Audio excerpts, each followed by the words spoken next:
সারা বাংলাদেশের সকল polytechnic institute এবং কারিগরি ছাত্র আন্দোলন বাংলাদেশ এই আমাদের শাটডাউন কর্মসূচি সাময়িকভাবে আমরা শিথিল ঘোষণা করছি।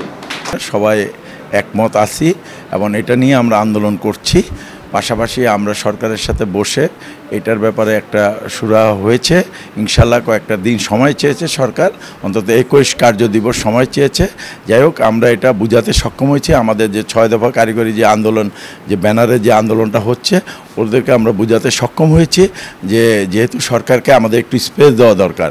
তো এইভাবে যেহেতু আইডিবির আমাদের যে মাননীয় সভাপতি এবং সেক্রেটারির ঐকান্তিক প্রচেষ্টায় এবং ছাত্রদের সহযোগিতায়, শিক্ষকদের সহযোগিতা এবং ঢাকা পলিটেকনিকের প্রিন্সিপালের সহযোগিতায় আমরা সবাই একমত হয়েছি এটা সাময়িকভাবে স্থগিত করার জন্য। এটা মানে সাময়িকভাবে স্থগিত, যদি সরকার কর্তৃক যে আয়োজনটা হয়েছে সেটা আসলে আমরা মনে করতে যে খুব ফলপ্রসূ হয়েছে, যেখানে শিক্ষক, শিক্ষার্থী, তারপর আইডিবি কর্তৃপক্ষ, সকল পেশাজীবী যে সংগঠন যাদেরকে আনা সম্ভব হয়েছিল, এমনকি আমাদের প্রাইভেট প্রতিষ্ঠানগুলোর অধ্যক্ষরা উপস্থিত ছিলেন। সকলের মত বিনিময়ের ফলে এরকম একটা সিদ্ধান্ত আসছে এবং সম্মিলিত সকলের যে মতামত ছিল তার পরিপ্রেক্ষিতে আইডিবি যিনি আহ্বায়ক আছেন আমাদের এই কবির স্যার, উনি আমাদেরকে প্রস্তাব দিয়েছেন যে তোমরা তাহলে এখন আন্দোলনটা যেভাবে চলতেছে সেই ক্ষেত্রে শাটডাউন কর্মসূচিটা যেটা আছে সেটাতে তোমরা সাময়িকভাবে একটা স্থগিতের প্রস্তাব দাও। সেটার পরিপ্রেক্ষিতে কারিগরি ছাত্র আন্দোলন বাংলাদেশ সারা বাংলাদেশের সকল পলিটেকনিক ইনস্টিটিউটের প্রতিনিধিদের পক্ষ থেকে এবং সকল পলিটেকনিক ইনস্টিটিউটের পক্ষ থেকে ঘোষণা দিয়েছে যে আমাদের যে শাটডাউন কর্মসূচি রয়েছে তা আমরা সাময়িকভাবে